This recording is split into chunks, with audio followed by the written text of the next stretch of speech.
Hi, writers. I hope you wrote some amazing things last night. Um, Thinking about how you can really put yourself back in the moment of that story, and I look forward to reading more and more of your stories to see how you're really putting yourself in there, thinking about your thoughts and your actions and your dialogue, things that you say. Um, I was thinking about something before I started this lesson, and I was thinking about when I started to learn how to cook and how really the only thing that I knew how to do was sort of like open a jar of tomato sauce and heat it up. Then I started watching my grandmother and saw how she would sort of layer her sauce, and she would start maybe with chopping some onions and some garlic and putting them in a pan with olive oil and stirring them up. And then she'd get a can of tomatoes and pour that in, maybe add some basil and oregano and stir it up, and then just slowly wait for all of those parts to come together and turn into something really special, which was her tomato sauce. So I was thinking about that, and you might be wondering, well, what does this have to do with writing, Miss Dale? And I was thinking about how writers kind of add these different layers. And when we read really, really good writing, we read writing from published writers, and we think about all the different layers that they put into their stories, all the garlic and the onions and the tomato sauce and the oregano and basil, and how it all comes together to make this really delicious story. So today, writers, we're going to learn how we can get story ideas by letting other writers kind of spark memories inside of our own life. So I'm going to put up our little thing here. And so I want to talk to you a little bit about what inspiration means. So when we feel inspired, it's because somebody did something or wrote something or drew something that inspired, that sparked something in us that we wanted to try. So that's what the word inspired means.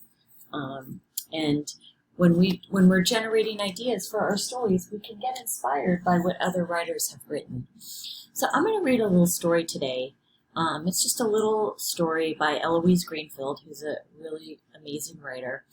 And I want us to think about this story and what memories it might spark for us that might help us write even more stories. So this story is called Mama Sewing, and I'm going to read it, and then I'm going to stop and show you how I get inspired by this story. And if you look at the Google document after when you're working on this, I have the story Mama Sewing included in the Google document. I don't know why Mama ever sewed for me. She sewed for other people, made beautiful dresses and suits and blouses, and got paid for doing it. But I don't know why she sewed for me. I was so mean.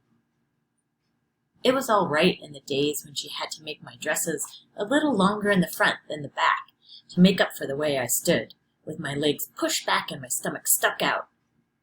I was little then, and I trusted Mama. But when I got older, I worried. Mama would turn the dress on the wrong side and slide it over my head, being careful not to let the pin stick me. She'd kneel on the floor with her pin cushion fitting the dress on me, and I'd look down at that dress, that lopsided, raw-edged, half-basted, half-pin thing, and know that it was never going to look like anything. So I'd pout when Mama frowned and sighed and kept on pinning. Sometimes she would sew all night, and in the morning I'd have a perfectly beautiful dress, just right for the school program or the party. I'd put it on, and I'd be so ashamed of the way I acted, I'd be too ashamed to say I was sorry. So I'm going to just think about that story for a minute, and I'm going to think about, what does it remind me of? And my mom never sewed, so it doesn't remind me of anything about sewing, but it does remind me of what I think the story is really about of a time where you kind of felt like you acted in a way that you maybe feel ashamed of later. Maybe it was to a parent or a friend, and because of the way that you acted, maybe you felt bad later after you thought about it, how you felt. And I was thinking about this time when I was about 6 years old, and my mom really, really, really wanted me to do something outside of the house. Like she wanted me to take ballet lessons, and I remember being excited to try it out. But then we got to the ballet studio, and I had just gotten this outfit, this like shirt that was it's actually a leotard, which means it's one piece. So I had just gotten this shirt, and I loved it, and I was like one of those things that I would wear every single day because I loved it so much. And so when we got to the dance studio, my mom was like, "Okay, honey, you need to put on this one," and she gave me this pink leotard that I had to put on, and I refused. I flat out refused. I was screaming. I was yelling. My mom was like begging me, "Please, Kristen, please just put on this leotard. Come on, honey, come on." And we went back and forth in this tiny little dressing room. My mom's like down trying to get me to put on this leotard, and I completely refused to do it. And my mom was like, "All right." Walked out of the dressing room, turned to the lady, and I said, "I guess we're not going to do it." And then I thought about that later on, about how I put my mom through such a hard time just because I wanted to wear my leotard and not their leotard. And I felt really bad about it because she really did try. So I'm gonna just write a little bit here, and I'm gonna think about that part of my life in the dressing room. And I'm gonna start with I loved my leotard. It was blue with green and yellow stripes.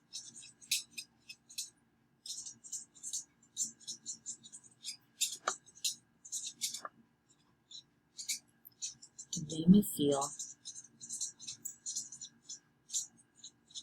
grown up.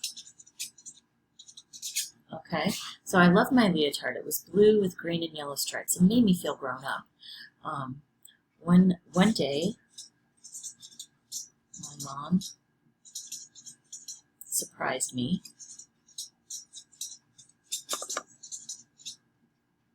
"Honey, I found a place where you could do dance lessons." I was so excited. I wanted to leave right then.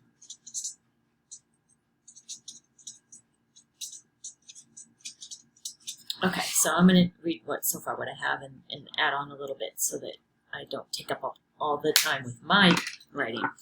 So I loved my leotard. It was blue with green and yellow stripes. It made me feel grown up. One day, my mom surprised me. "Honey, I found a place where you can do dance lessons." I was so excited, I wanted to leave right away. We got in the car and drove to the studio. When we got to the studio, a nice woman came and said, "Hello, Kristen, nice to meet you. Your mom's told me all about you." And I looked at her and said, "How does she know my name?" But that's not really the point of the story. The lady then said, "You look like you're about a size medium." And she handed me a pink leotard. I thought, what does she want me to do with this thing? I already have a leotard on. Look at my blue and green and yellow striped leotard. But I took it and went with my mom. We went into the dressing room. And my mom said, "Okay, sweetie, you need to put on this leotard." And I looked at my mom and I crossed my arms and I said, "I'm not putting on that leotard. I'm already wearing a leotard." And we went back and forth and back and forth. And finally, my mom threw her hands up and said, "I give up." You're not doing these dance. If you don't put on the leotard, you're not doing these dance lessons. And she grabbed my hand, and we walked out of the dance studio. So I want you to think for a second. I want you to see how the story Mama Sewing inspired me. Remember, I told you at the beginning, my mom never sewed. But what inspired me from that story was at a time when I really acted foolishly and selfishly with my mom, who was trying to do something so nice for me. And I want you to think for a minute of anything that this story might have sparked a memory for you. And just for a minute, just start jotting down that story. You could start writing the story. You could list some of the ways that your story goes. Just take a minute and try it out right now.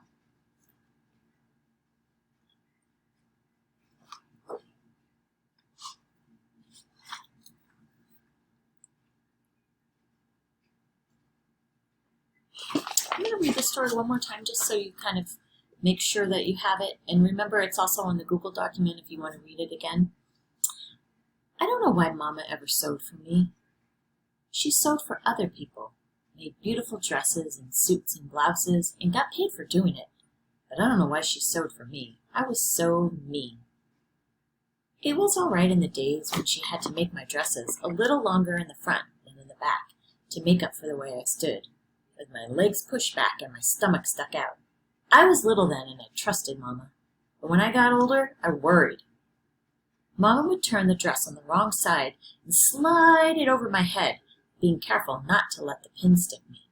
She'd kneel on the floor with her pincushion, fitting the dress on me, and I'd look down at that dress, at that lopsided, raw-edge, half-basted, half-pin thing, and I know it was never going to look like anything. So I'd pout while Mama frowned and sighed and kept on pinning. Sometimes she would sew all night, and in the morning I'd have a perfectly beautiful dress, just right for the school program or the party. I'd put it on, and I'd be so ashamed of the way I had acted. I'd be too ashamed to say I'm sorry. So today, guys, when you're writing, let this story or any other story that you've read sort of inspire you to tell one of your stories. And tomorrow, let's be ready to share some of these stories that were inspired by either Mama Sewing or maybe another story that you're thinking in your head right now, like, oh, I read this story and this is really making me think about something in my life. And we'll share those stories tomorrow. Thanks, writers. Bye-bye.